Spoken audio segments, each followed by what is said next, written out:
یہ ہم سب کی خوش نصیبی ہے کہ مولانا محترم ایک اہم ذمہ داری حاصل کرنے کے بعد مسلم پرسنل لاء بورڈ کی صدارت پہ فائز ہونے کے بعد بیدر شہر میں تشریف لائے ہیں. یہ ہمارے لیے مسرت کی بات ہے اور ایک اہم عنوان جو فی الحال چل رہا ہے یکساں civil code, uniform civil code, اس حوالے سے آج مولانا محترم خطاب فرمائیں گے. میں بلا تاخیر مولانا محترم سے گزارش کروں گا ہمارا ملک عزیز اور یکساں سول کوڈ اس عنوان پر اظہار خیال فرمائیں. بسم اللہ الرحمن الرحیم، نحمدہ ونصلی علی رسولہ الکریم. محترم بزرگوں، دوستوں اور دینی بھائیوں، ہمارے ملک میں بہت سے پرسنل لاء ہیں. مسلمانوں کا پرسنل لاء ہے جو 1937 میں شریعت اپلیکیشن ایکٹ کے ذریعے بنا. ہمارے ہندو بھائیوں کا پرسنل لاء ہے جو ہندو میرج ایکٹ، ہندو ہیریٹیج ایکٹ اور ہندو سکسیشن ایکٹ کی شکل میں 1955-56 میں بنا. کرسچن بھائیوں کا پرسنل لاء ہے، پارسیوں کا پرسنل لاء ہے، مختلف قوموں کے پرسنل لاء ہیں. اب اس وقت جو ملک میں، اور اس کو ہمیشہ سے اس ملک میں تسلیم کیا گیا ہے، چونکہ ہمارا ملک دنیا کی سب سے بڑی جمہوریت ہے اور اس کا امتیاز یہ ہے کہ بہت سی قومیں اس ملک میں آباد ہیں. جتنے مذہب اس ملک میں ہیں، جتنے کلچر اس ملک میں ہیں، جتنی زبانیں اس ملک میں بولی جاتی ہیں، کسی اور ملک میں نہیں ہیں. امریکہ جیسے بڑے ملک میں بھی اتنی قومیں نہیں ہیں. اسی سے ہمارے ملک کی عزت اور بڑائی ہے. اس لیے ہمیشہ سے اس ملک سے محبت رکھنے والے اور اس کی تعمیر کرنے والوں نے یہاں اس کی گنجائش رکھی کہ مختلف قومیں اپنے اپنے مذہب اور اپنے اپنے کسٹم کے مطابق زندگی گزاریں. مسلمان اپنے طریقے پر، دوسرے لوگ اپنے طریقے پر. لیکن اب اس وقت ہمارے ہاں یونیفارم سول کوڈ لانے کی کوشش کی جا رہی ہے. اکثر قوانین تو پہلے سے یونیفارم ہیں، یکساں ہیں. مالیاتی قانون ایک طرح کا ہے، ٹیکس کا قانون ایک طرح کا ہے، جرم و سزا کا قانون ایک طرح کا ہے. لیکن دیوانی قانون کا ایک حصہ پرسنل لاء، جس کا تعلق شادی، بیاہ، طلاق، مینٹیننس، میاں بیوی کا تعلق، ترکے کی تقسیم وغیرہ سے ہے، اس میں لوگوں کے الگ الگ قوانین ہیں، مذہب کے اعتبار سے بھی اور کلچر کے اعتبار سے بھی.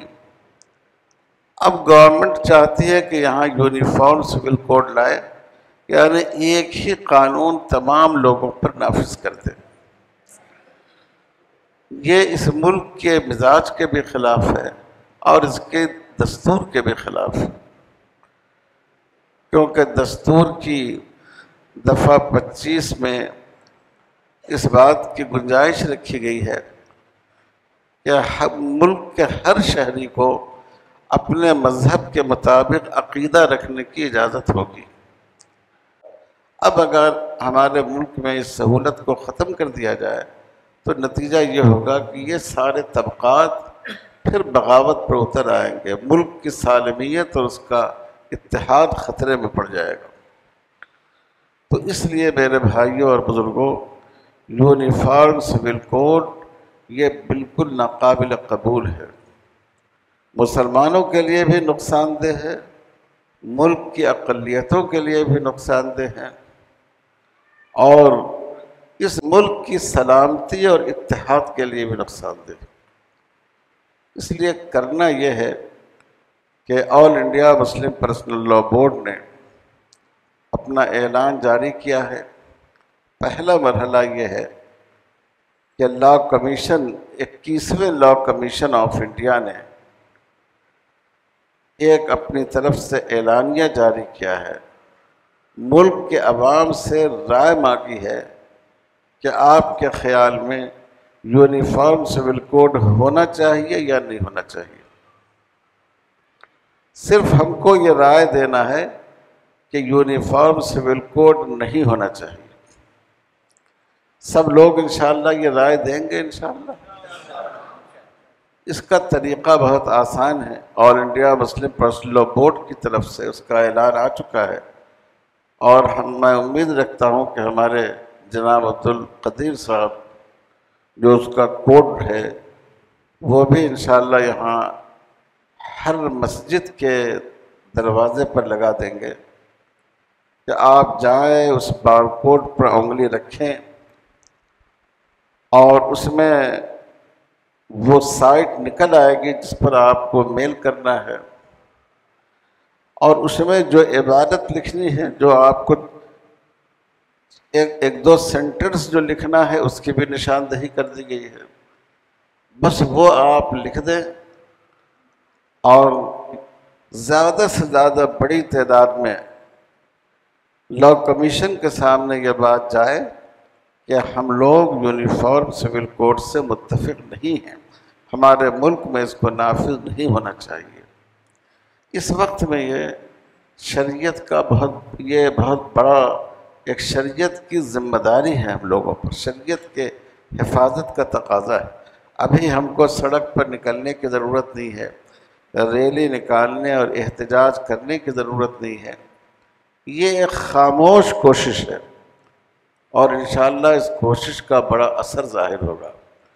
کوئی آدمی ہم میں سے ایسا نہ ہو جس کی طرف سے یہ میل لاء کمیشن تک نہیں پہنچے۔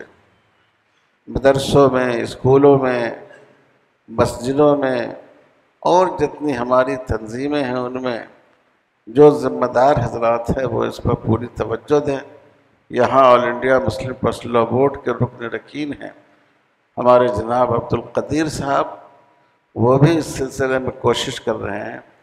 بس یہ درخواست کرنے کے لیے میں آیا ہوں کہ آپ سب حضرات اس کو اپنا ایک شرعی فریضہ سمجھیے۔ یہ کوئی سیاسی مسئلہ نہیں ہے ووٹ دینے کا، ووٹ دے دیا تو ٹھیک، نہیں دیا تو نہیں، یہ شریعت کے تحفظ کا مسئلہ ہے۔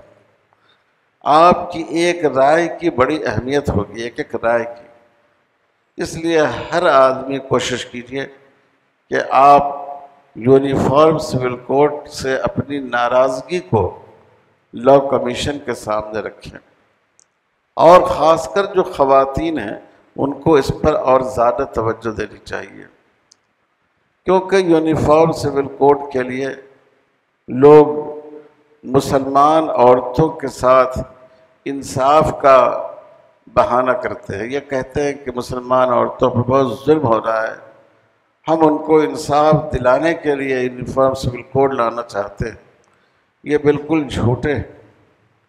اس ملک میں، گجرات میں، احمد آباد میں، سورت میں، بھاگلپور میں، جمشید پور میں، خود 1948 میں دکن میں مسلمان عورتوں کے ساتھ کیا ظلم ہوا، کس قدر زیادتی ہوئی، یہ تاریخ میں یہ ساری چیزیں ثبت ہیں، موجود ہیں۔ ان عورتوں کے ساتھ انصاف کا جذبہ کبھی پیدا نہیں ہوا، لیکن اسلامی شریعت کو ختم کرنے کے لیے اور ہماری دینی پہچان کو ہم سے چھیننے کے لیے مسلم خواتین کا نام لیا جا رہا ہے۔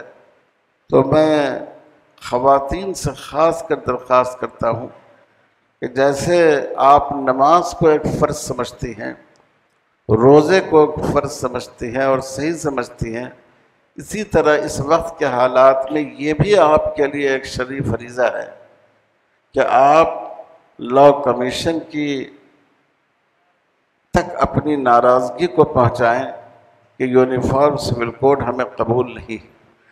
تو بس مجھے اتنی بات اس وقت کرنی ہے۔